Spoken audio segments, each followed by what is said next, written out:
So thank you all for joining us and taking time out of your day to log on to our Industry Insiders webinar series. My name is Pam Persichetti. I am the Alumni Engagement Officer at the college, and these webinars are brought to you from the Alumni Engagement Office at the college. So again, thank you for joining us, and I'm sure you'll find today's topic specifically enlightening and interesting under the circumstances. So without further ado, I will introduce the moderator. I'm sure most of you, if not all of you, will know Dean Suzanne McCotter. She is the Dean of the School of Education, as well as a professor in educational leadership. She's been with the college since 2017. And before joining us at TCNJ, she spent 11 years at Montclair State College University under several different roles. And yeah, we're happy to have her with us. And I'll let Suzanne also introduce our other speaker today, who is an alum of the college. Suzanne, if you'd like to introduce Dr. Scott Rocco. Absolutely, and Dr. Rocco is really our featured guest today. I'm just here to ask him questions and gain insight from his experience. Dr. Scott Rocco is the superintendent of Hamilton Township School District, and that district is one of our most important school district partners. And I've been particularly impressed with what has been happening at Hamilton over the past couple months. With the move to virtual, I've seen Dr. Rocco's efforts to really maintain a coherent school district and particularly maintain a culture and climate with the school district. And importantly, Dr. Rocco is a two-time alum of our institution. He did his undergraduate work at Trenton State College, graduating in 1994, and a graduate degree with us at TCNJ and graduating in 1999. So I'm very excited that he's willing to spend some time with us today. He's got some particular expertise in helping students and prospective teachers and teachers think about how they create a brand for themselves and how they market themselves, how they capitalize on their experience. So I couldn't think of anybody better to help us think about how you can market yourself and brand yourself as you move into this environment. So Dr. Rocco, let me just ask you, we've got all these people who are graduating right now, and the environment's different than it was last year at this time or 6 months ago at this time. How can TCNJ students position themselves so they're able to get that job interview and that step in the door? So the first thing we need to understand is you've gone to school for 4 years. You've been in person for 3.5 of those years. You've been working with your students, and then all of a sudden this hits. And it's kind of like one of those things where it turns the table over on you. I don't get too upset about this, right? Because a lot of what was happening in the real world, face-to-face world, is going to happen in the virtual world. So number one, you're graduating from the College of New Jersey, which is huge. In the education realm, districts like myself will come to TCNJ to recruit you, right? Because we want educators from TCNJ, they're top notch. I say that both as an alumni and as somebody that does a lot of hiring of TCNJ graduates. So that's number one. Number two, when you're talking about getting yourself ready and positioning yourself, you've got to be ready to go, which means your resume has to be ready, your cover letter has to be ready, your portfolio has to be ready. The other thing is, if you are still student teaching or you've just finished up student teaching, you're going to want to add the items that you did related to remote learning onto your resume, because there is a chance at some point next year we either continue remote learning or we go back into remote learning for a short period of time. So you want to show that skill set to your students, or to your potential school districts. So you need to be ready to go, have all that material finished and ready to submit. The other thing you need to do is keep learning, and we'll talk more about that later on as we go through today's webinar. But you need to start working on how you're implementing technology and how you can remotely teach online.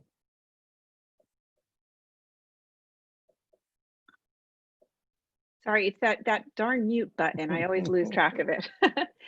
So does the resume, you mentioned including things in the resume and portfolio that will reflect any remote teaching that the students have done this year.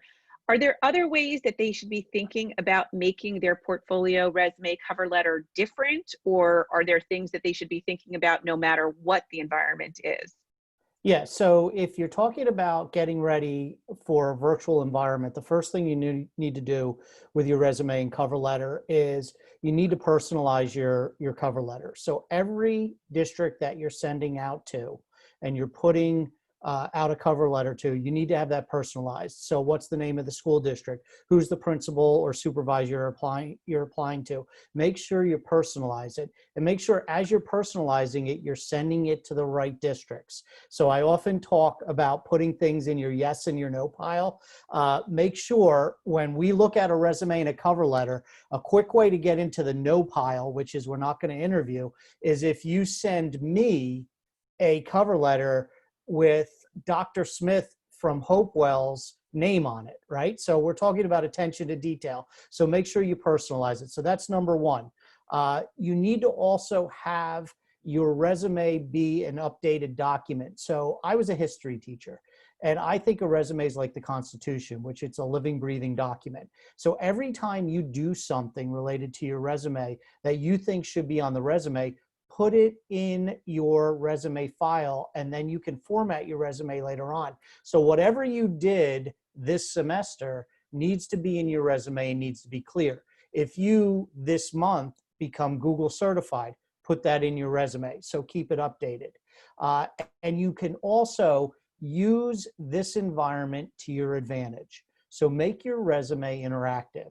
And how you make your resume interactive is you include links to, say, a lesson plan, link to an image related to you teaching, or a video of you teaching, or you include a QR code. Now, the one thing I'll tell you about your resume is do not put a link to your portfolio. And we'll talk about portfolios, I think, separately in this conversation.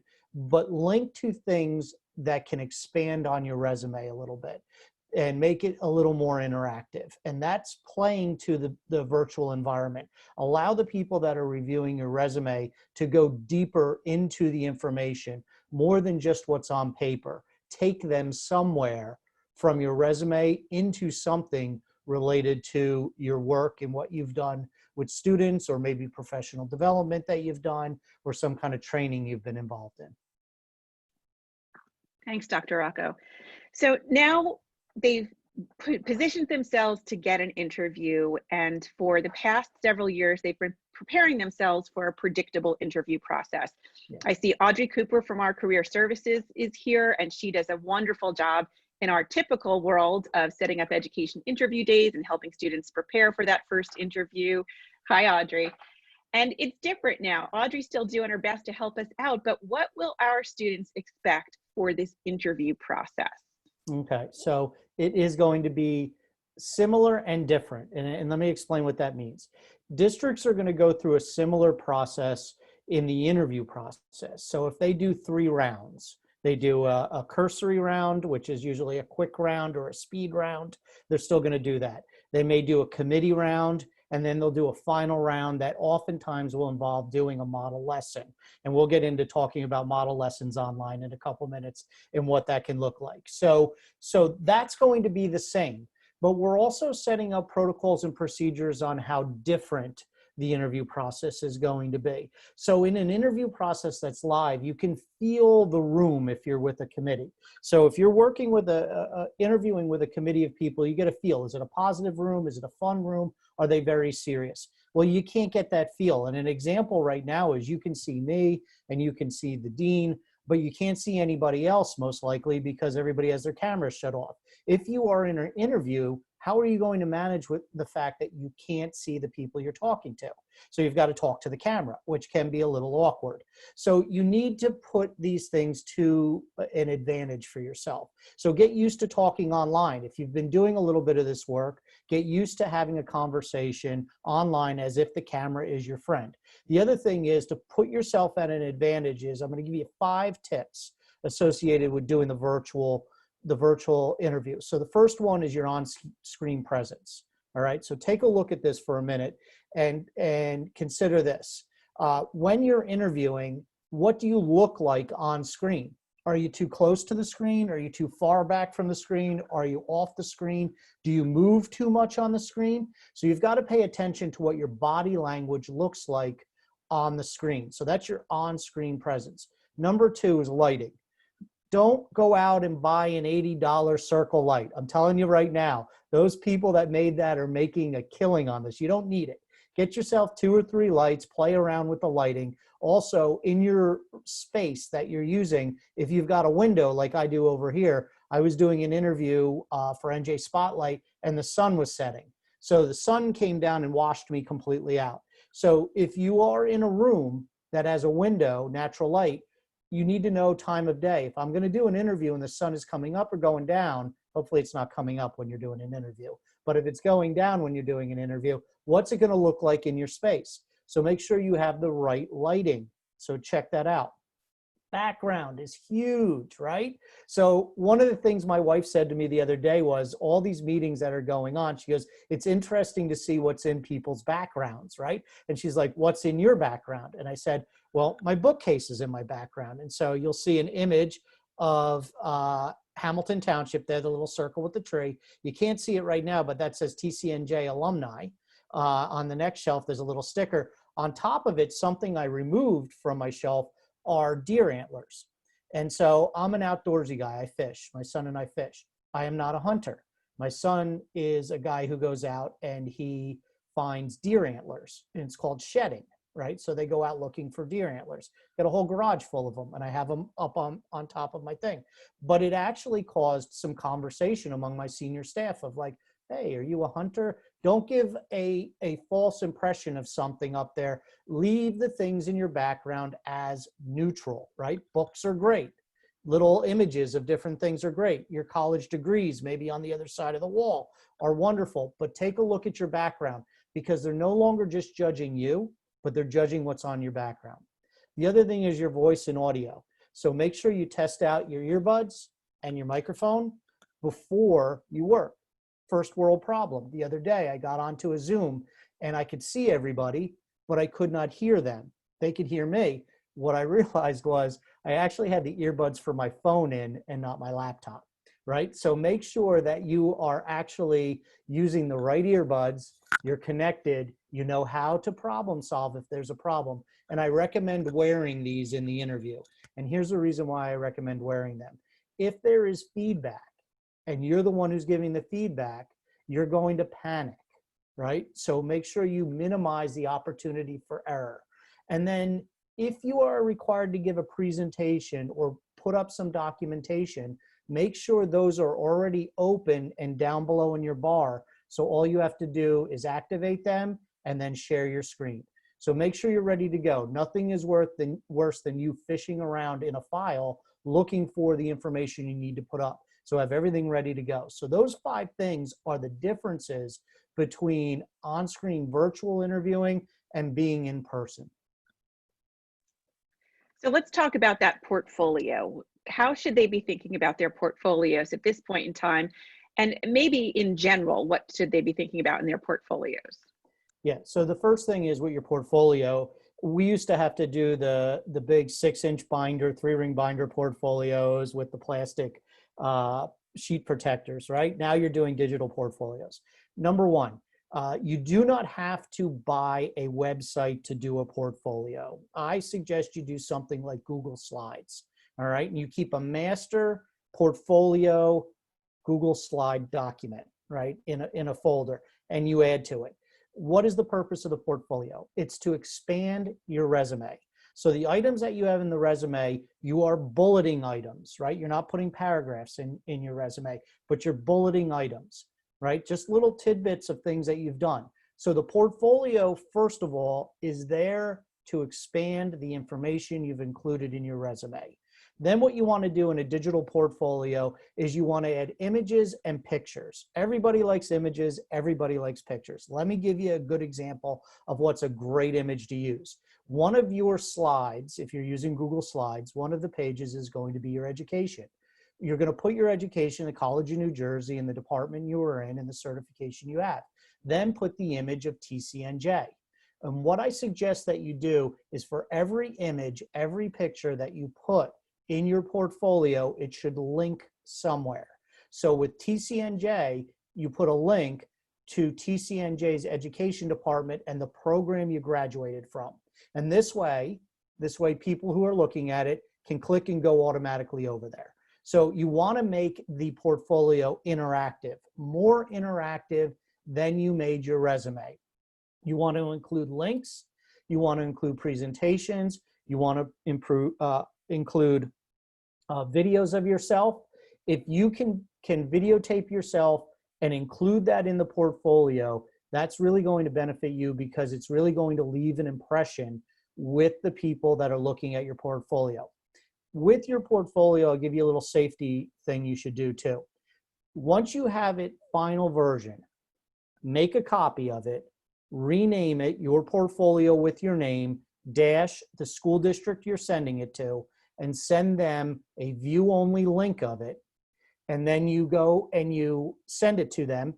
And then after the decision is made that you got the job, so we're going to stay positive here, you got that job, you delete that document or that slide, right? You get rid of that slide deck, right? Because that's your information and you don't want that floating around.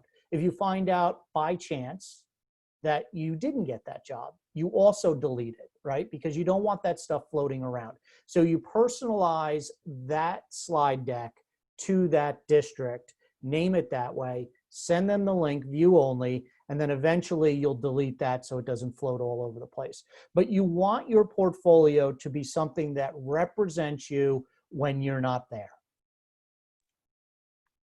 Great. So Pam, I'm going to ask just a few more questions about the interview process, and then we'll go into preparing for the first year of teaching, but I'll pause after that. So if there are questions about the interview process, we can answer those. But Dr. Rocco, what about that model lesson? How are you handling model lessons, and how should they be thinking about preparing for them? Yeah, so you're going to, whether it's a real in-person interview or a real virtual interview, you're going to have to do a model lesson. And now what happens is that takes on a different perspective, because we're not only looking at how you are teaching the material, but we're also looking at how you're using the technology, right? So can you manage the technology and teach the topic? What I suggest that you do in that model lesson is, first of all, you ask, who am I giving the model lesson to? Am I giving it to a bunch of administrators? Am I giving it to a committee of educators and administrators? Or by chance, are they going to bring kids online?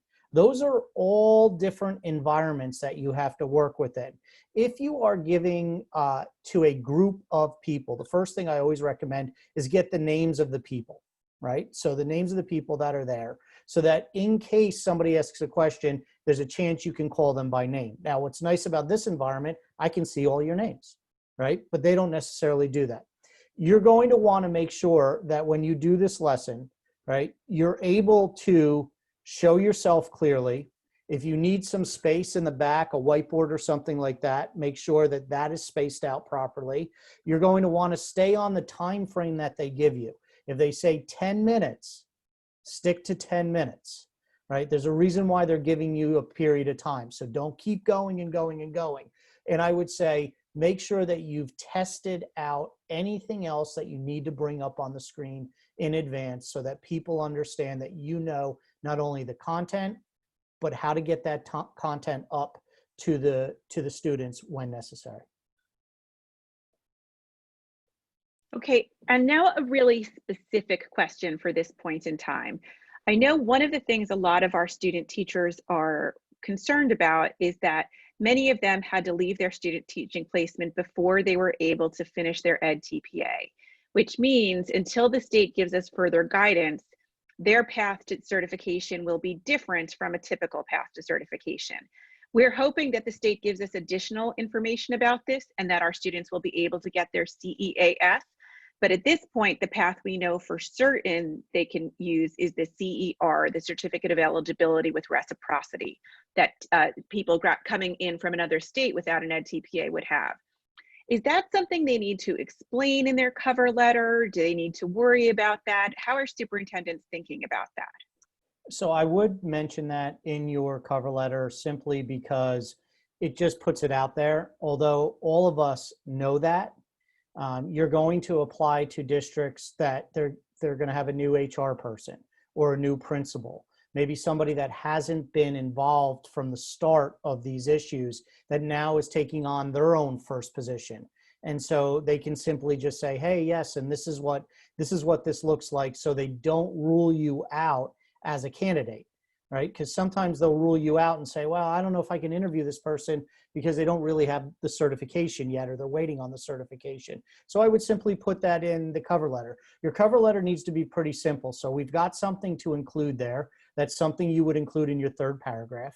All right. In your first paragraph, you're telling people what they're applying for. Second paragraph, you're telling people what skill set you have that connects to the school or the district. And in the third paragraph, you can include this information about your certification, and that's it. You don't have to go into 5 and 6 pages. 1-page cover letter is perfect. That's great, thank you. And it's a relief to all of us, I think, to know that superintendents, for the most part, do already know about this change in certification. So Pam, do we have questions so far about the interview process? We do have a couple. Couple that are somewhat related. So first one is, can we include a QR code to our portfolio, or should we not include our portfolio in our resume at all? And I'll read the second one because it is somewhat connected. I was just told in another meeting that I could attach a link to an online portfolio on my resume. Do you suggest that I do not do that? So I and many of my colleagues agree that the portfolio is an interview tool and resource, right? So your resume and your cover letter are the things that get you into the interview.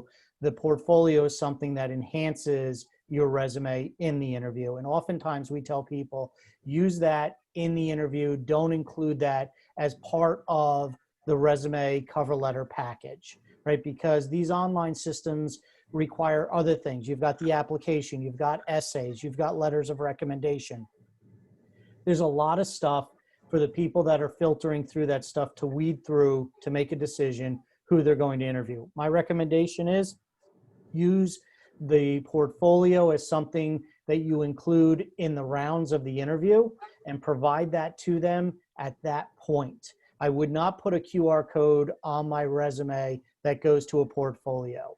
I think that just makes things more complex, and I don't want to seem negative on the resume and cover letter, but what superintendents and principals and supervisors are first looking for is, do you have the certification, or are you eligible for the certification, right? What position are you applying for? Do those two match up? And then what was your student teaching experience? So does your student teaching experience have some parallel, or your JP experience or some other experience that you have some parallel to the position that you're applying for? So if you're applying for a high school social studies position and you were doing elementary student teaching, they don't align. You're probably not gonna have the certification, right? So why? What's the connection there? So that will get you more in a potentially no pile. So I would recommend not putting the portfolio out until you go into the resume process, into the interview process, unless requested prior to the interview. Okay, thank you. We have another portfolio related question. Do you suggest using sites such as Weebly for an online portfolio? Yeah, you can. Weebly's a nice site. It's an easy site to work with. You can do that. The only thing is, if you leave it open, anybody can have access to it at any time. And it's really, that's a personal preference that you need to have. You can pay to have password protected sections, but I like to go with the free stuff. So anytime that you can get anything for free, take advantage of the free stuff before you start paying for things. But sure, you can do that if you feel comfortable with that. Great, thank you. And let's see. Are administrators more inclined to interview graduating students with all of their credentials rather than CERs? No.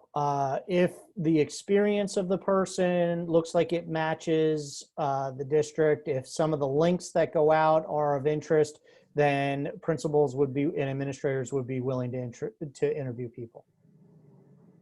All right. Great. All right, thank you so much. So let's move into the fall. We are assuming that everyone who's on this call is going to get their dream job and they're going to start in September. Um, let's work first on the assumption that schools are able to be face-to-face, on ground, regular, back to normal in the fall. What should new teachers expect when they're working with their classes in the fall? Even if school looks like it always has, will it be back to business as usual? I'd like to say that it could be back to usual, but it's not going to be. Uh, we will have students that were out from March 18th through the end of the school year. And schools, as we all know, are social events. So we interact with each other. And although we're interacting here, this is different than interacting in person. We need to keep that in mind when we get into school. The issue of social emotional learning, the issue of mental health, the issue of experiences, traumatic experiences that our students and our staff have had since March through the start of school year will have an impact on the way school is. And all of our teachers, our new teachers and our experienced teachers, are going to have to take into account and address social emotional issues and the mental health of our students so that we can get to the learning part. And so that's going to be making connections with kids and making connections with families and helping kids get back into the swing of things.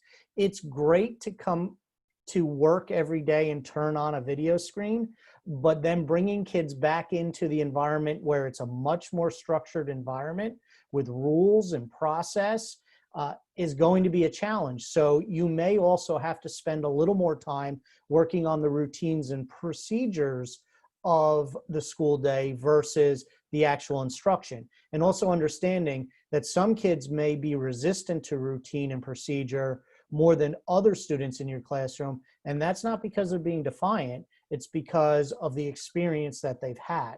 So, you know, one of the recommendations I would have for you from now until the start of the school year is read up as much as you can on how to address these types of issues with students.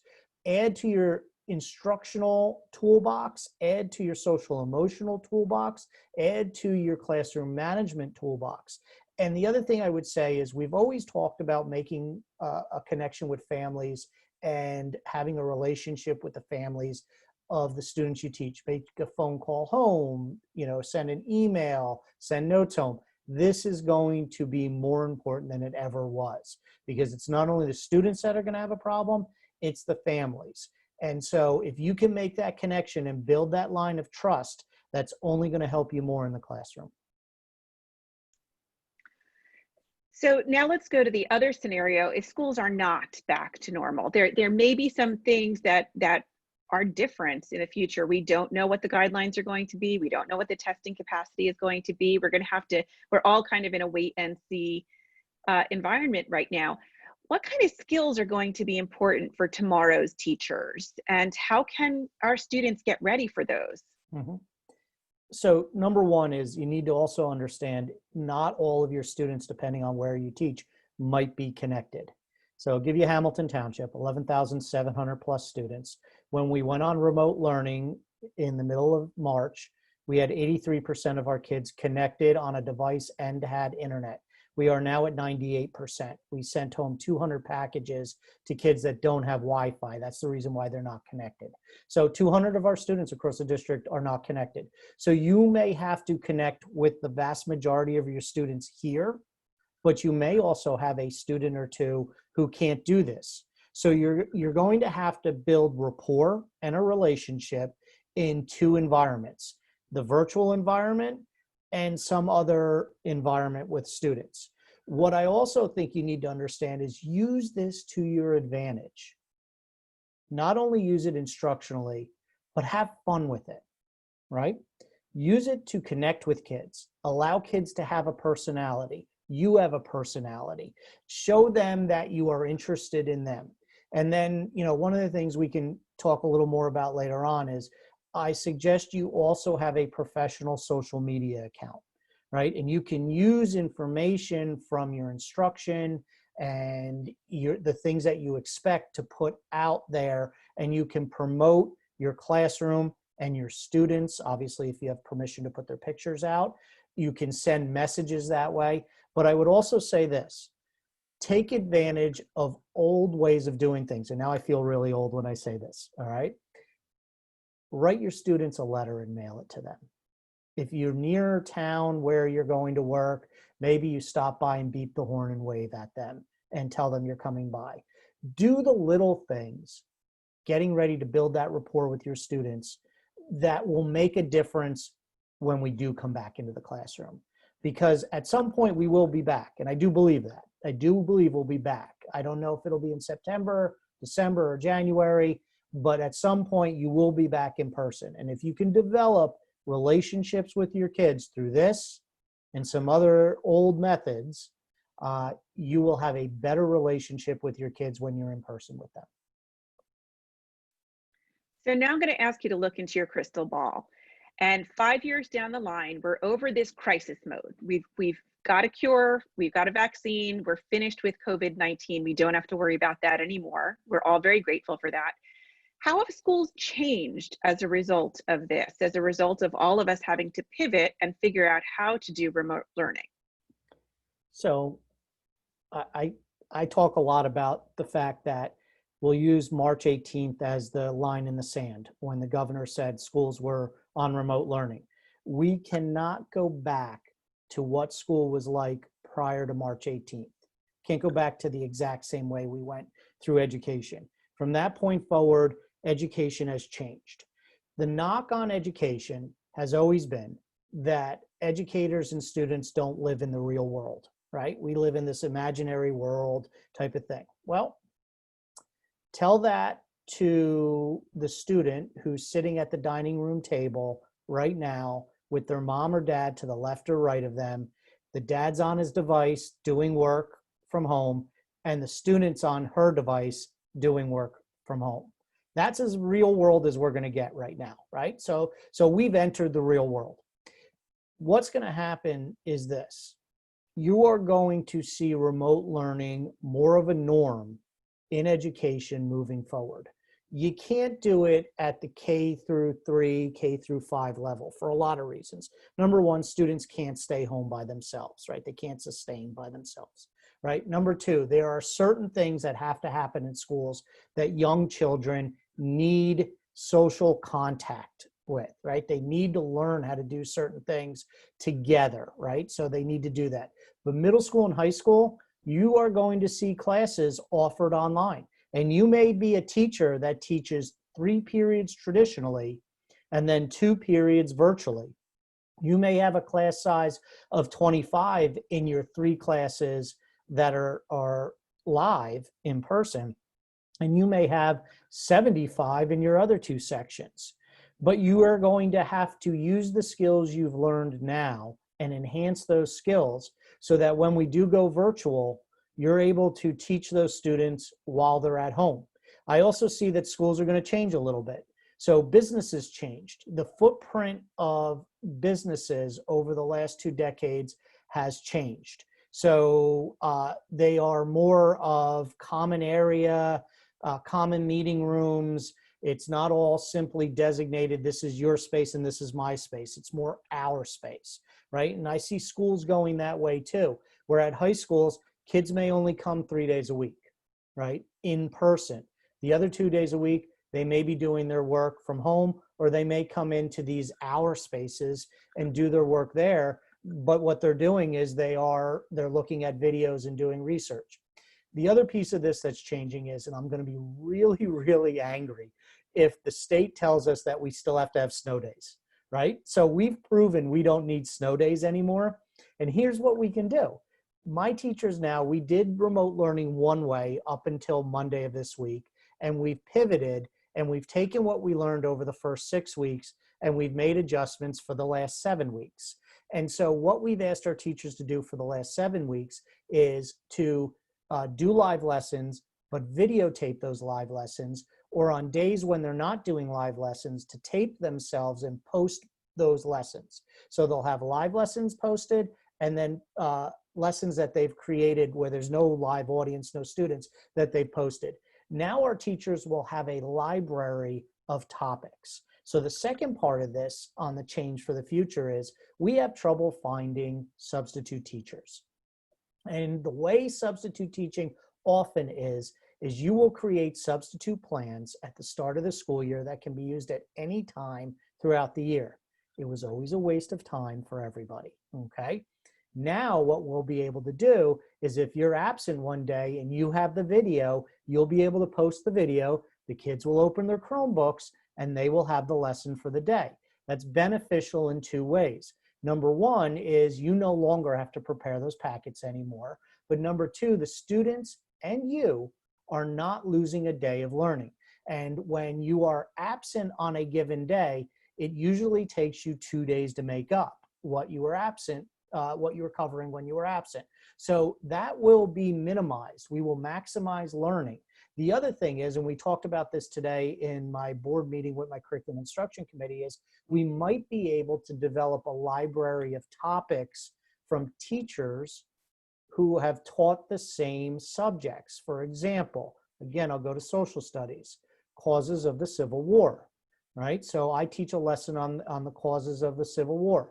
My neighbor, who's a social studies teacher, taught the same lesson. We teach it differently. Maybe my students got a little bit out of my lecture, but they still weren't necessarily sure. But they could bring up my neighbor, the other social studies teacher's lesson, and maybe that helps them get some understanding that they might have missed out. So we could create a library of instruction to help our students. Now, with that, you've learned a lot about the flipped classroom. I'm not talking about the flipped classroom.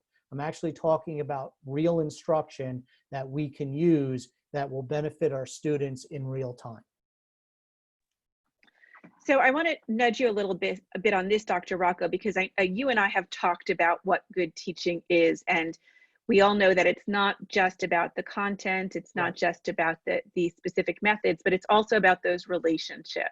Mm-hmm. So what do you see, what's going to happen to relationships between teachers and kids, teachers and families, and teachers, the professional development community that you've got in the school? How do you think that will change?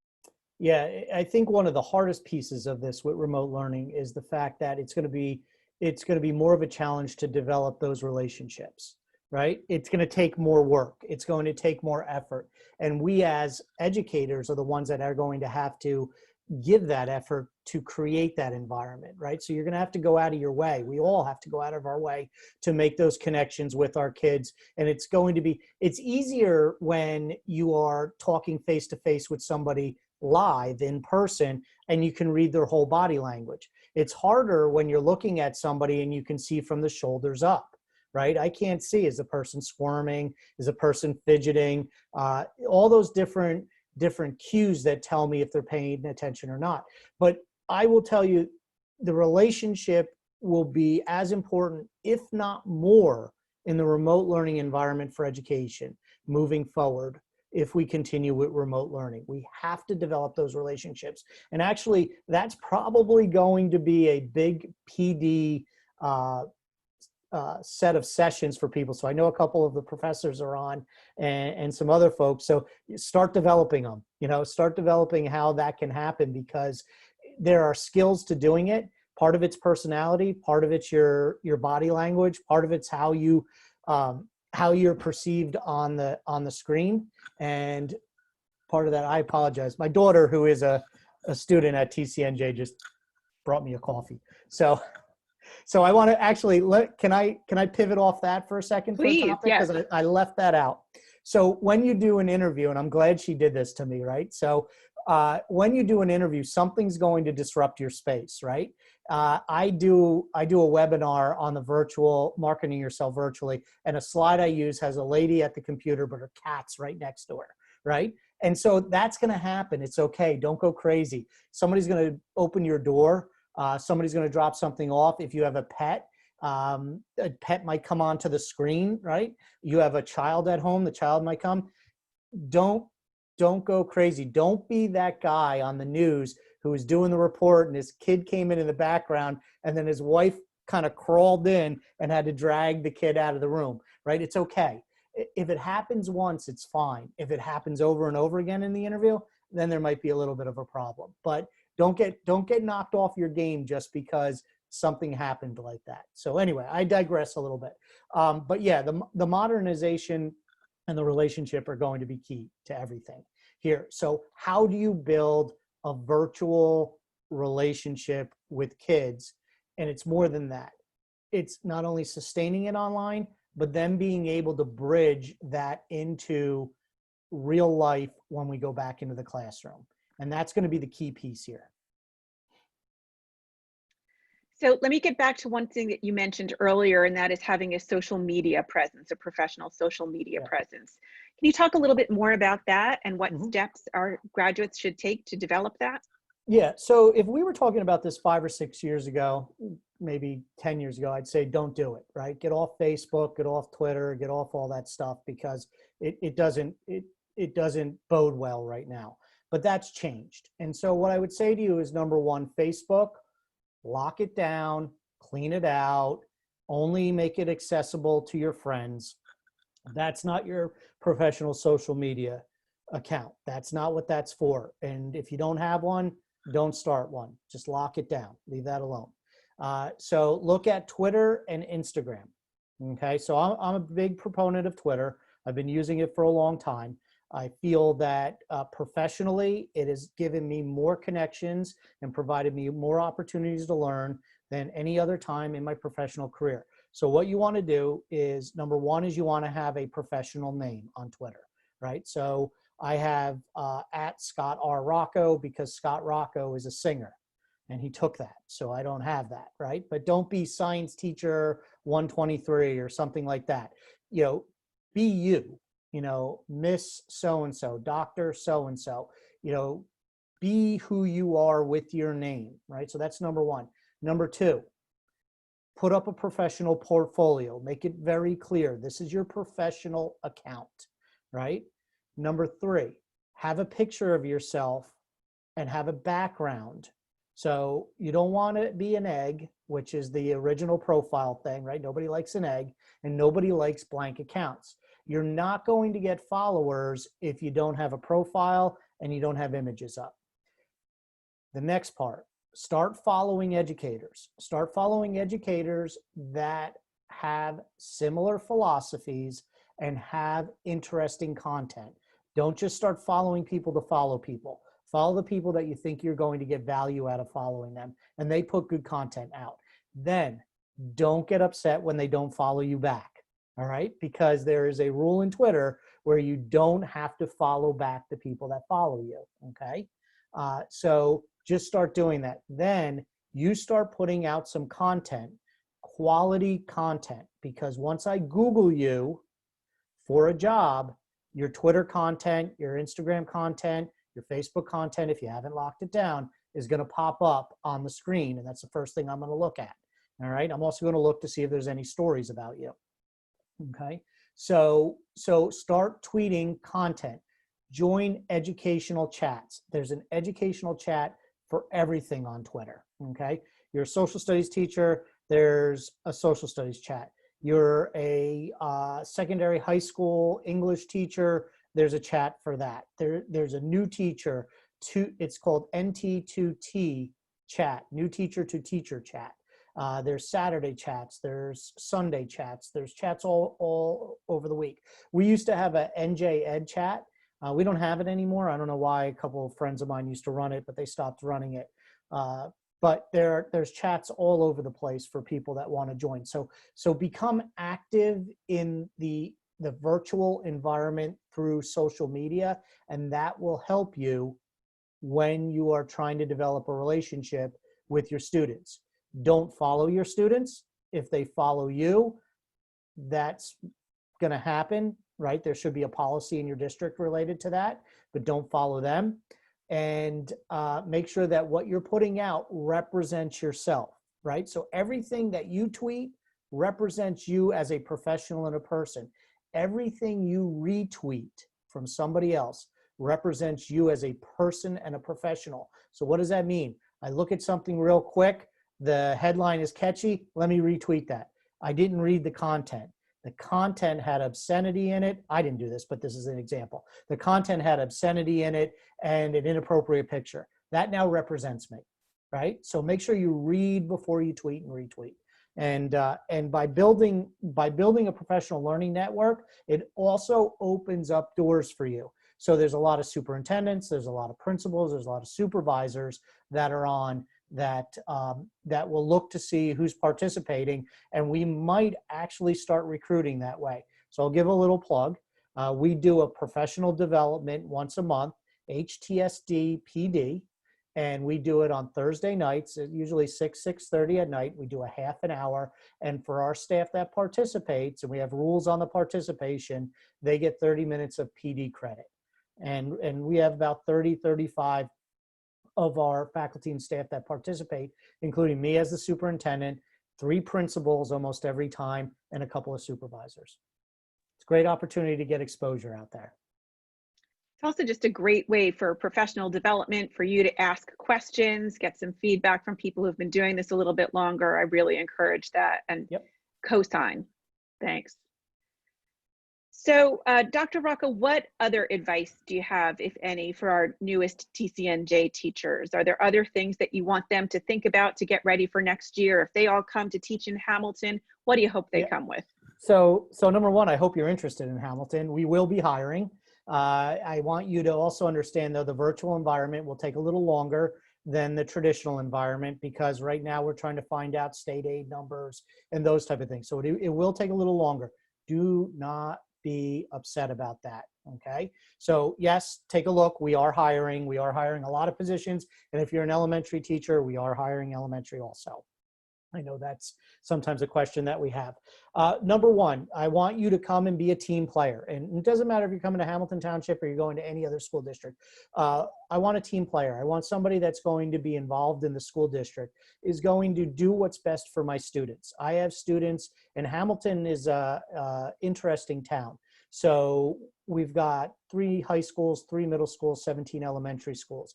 On one side of town, we border Trenton. On the other side of town, we border Allentown. So we are rural, suburban, urban in our town, right? So my students across the district have different needs, different things that motivate them. So what I want is, advice is to understand your students. You could have a room of students where you have kids that are not struggling financially as a family, and you could have a student in your room that their family is. You could have an intact family, a traditional family, a one-parent family. You could have all kinds of different things. So understand and learn about the children in your classrooms, and children from 5 years old to 18 years old, right? They are all our students, all of our children until they graduate. Be a team player. Part 2, get involved in the district, right? Education is the second greatest job in the world. The first is being a parent. And with that, education is the second hardest job in the world. The first, again, being a parent, right? You are the second parent. Over your career, some of you, by accident, will be called mom and dad, right? Because the kid then begins to connect you with a parent, right? That's great. So the next piece is get involved in the schools, get connected with your students, connect with your colleagues, go attend PD. When you gain some confidence in your placement and feel good and you have an expertise, begin to offer PD, become a leader in the school, right? I often say being a leader doesn't come with the title. It comes with what you do by example. So I have teacher leaders, I have administrative leaders, I have central office leaders, I have custodial leaders. These are all people that go about their day and leading based on what their role and responsibility is. So be a leader, don't get hung up on the title, get involved. The next thing is constantly learn, right? If you really want to be great at our profession, you have to constantly learn. If I was teaching right now and teaching the way I was in 1994, the students would be talking about me, but they would not be talking nicely about me, right? You have to modernize, you have to connect, you have to find new ways of teaching your content. You have to engage them in different ways. And how do you do that? you take a risk, try something new. And you know what? If it doesn't work, so what? Try something different the next time, right? I'm a big believer in trying different things. And it doesn't always have to be technology. It can be a different lesson concept, a different way of grouping students, a different way of getting students to participate in a lesson, right? Try new things. And then the last thing that I would tell you as you're preparing to come into schools is when you do get into schools, take the opportunity to learn from your colleagues. On your prep period, you'll have lots of work to do, right, to get ready. But take prep time to also ask teachers if you can sit in on a lesson. So when I became an elementary principal, the last time I had been in an elementary school was when I was an elementary student, okay? What did I do for the first month? I sat in on lessons. I watched the first grade teachers teach the curriculum, and I learned what it was like to be a first grade teacher. Learn what it's like to be a teacher in different subject areas. And I also said, if I, as a secondary teacher, had had the opportunity to watch kindergarten and first grade teachers teach, I would have been a better secondary teacher, just seeing the work that they have to do with their students all day long. So go and observe, go learn. You've got a lot of time now between now and September, lots of opportunities to learn, take advantage of them. Join on to some of the things that are happening on social media, join on to professional networks that are offering free PD, and just have fun with it. Education is a great experience. It's been a great, great career for me. I love it. I have as much energy today as I did when I first started, but you have to enjoy it, and you have to know that you're doing the right thing for kids. Thanks. Pam, I think I saw a couple other questions come into chat. Yeah, we are getting close to 2 o'clock, so let's turn to some of those questions. Going back a little bit in your presentation, would you recommend using LinkedIn as well? Yeah, we were Yes. Yeah, use LinkedIn, and you can also, there's a job hunting feature on LinkedIn. So yeah, do that, create it, and every time you update your resume, update LinkedIn. Okay, what should a note home say or ask? I think you referenced connecting to families. Sure, you could send a note home before the school year starts and tell them about you and say, hey, can you send me some information that I need to know about you? One of the things our teachers did last September was they started the school year and they asked the students to tell their teachers a little bit about themselves. And then they asked the students to tell them, how can I, the teacher, help you learn in the classroom? Tell me what I need to know about you as a learner, right? So ask that, ask the kids, how can I help you learn in my classroom? That's great, thank you. Okay. How do you recommend being yourself with students? Because I'm nervous that if I am myself, that I will be seen as a friend and not a teacher or professional. What I mean with that, and I thank you for that question to clarify that, because I was raised as a teacher, don't smile until Christmas, right? And that's not my personality, right? You can set rules and procedures. You can you have to be consistent, right? So these are the expectations, but you also don't have to be angry and not smile, right? If you are a fun, bubbly person, you can be bubbly and fun and still be consistent and have firm rules and procedures in your classroom.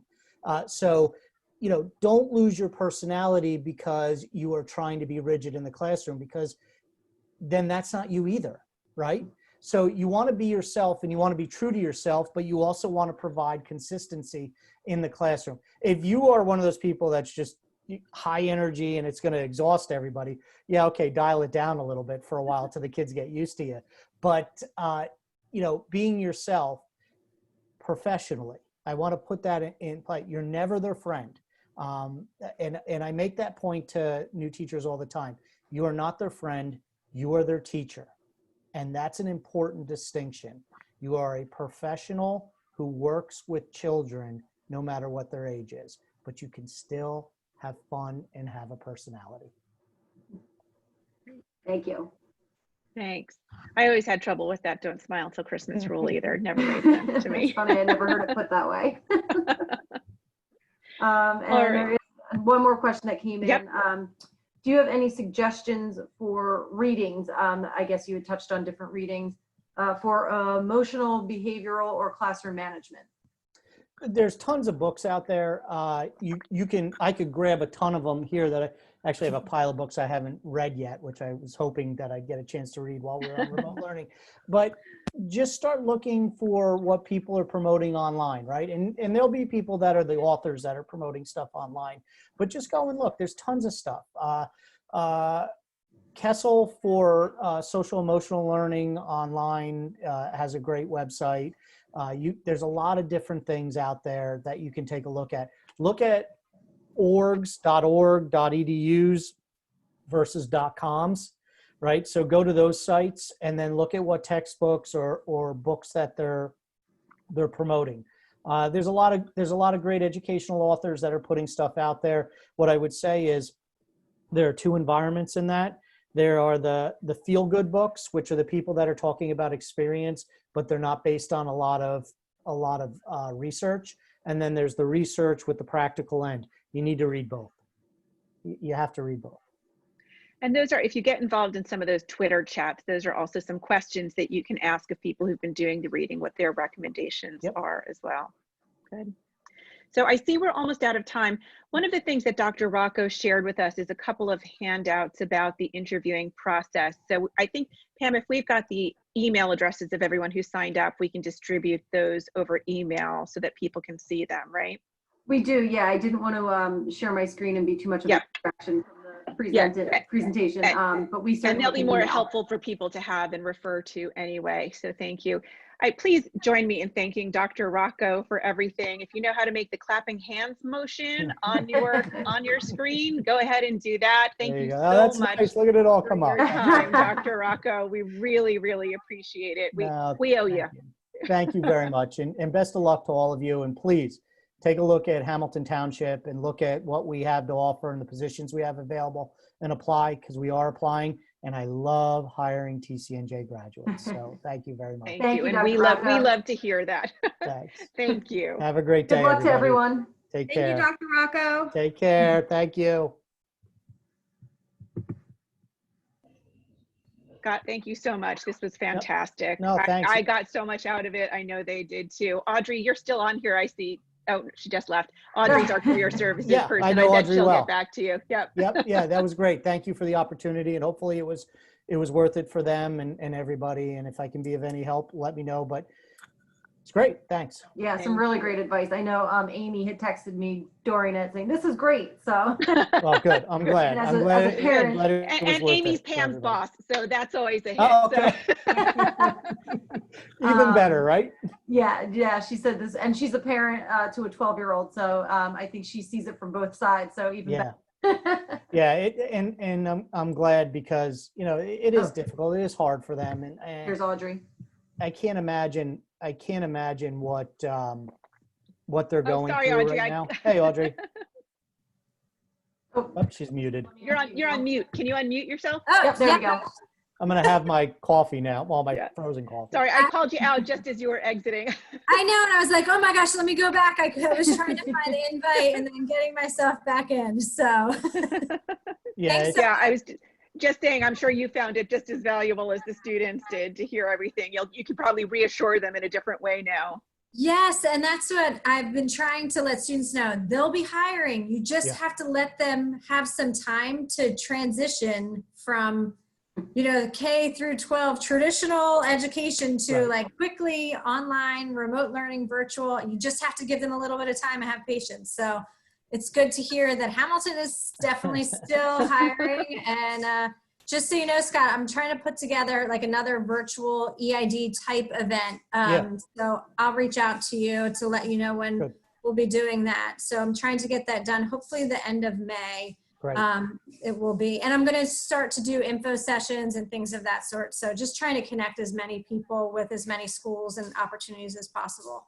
Good. We'll participate. We're going. So anything you need, let us know. What I didn't want to talk about with them was two things. One, we anticipate retirements because we know staff don't want to go back into the environment, right? So I anticipate that. I anticipate funding cuts. So, I've been on the phone all day, and numbers are floating all over the place from $3 to $10 million in districts. So what impact that will have, I don't know. But when you talk about cuts in funding, retirements, you got to maintain a certain level. We're going to hire. We know that. It's just a matter of what we're hiring, when we're hiring, type of thing. So they just need to hang in there. They need to keep going. It'll be fine. And I truly believe this. I truly believe it. I'm not an economist, and I'm sure the economics people at TCNJ know way, way better than me. But as they start to open things up, the economy will turn around, which will blunt the impact that this has had already. Right? And hopefully for you guys, hopefully for us, hopefully for everybody. Yeah. We hope so. Yeah. But if I can be any other help, let me know. And I hope that was Thank you, worth Scott. it. We You got really something out of it. appreciate it. Thank This you. was And great. Audrey, we'll make sure that you get the 2 handouts that Scott developed too, because I think they'll be valuable for you. Great, I would love it. I've been sending out emails to all the EID students, just kind of keeping them posted. And so anything else that I can share, I'll put that out for them as well. Okay, great. All right. Scott, thank you. Thanks. Appreciate As it. always. Pam, thanks for setting this up. And All same right. to you, Suzanne. Thank you. See you guys. Thanks for all Take your help. care. Bye, thank you. Bye.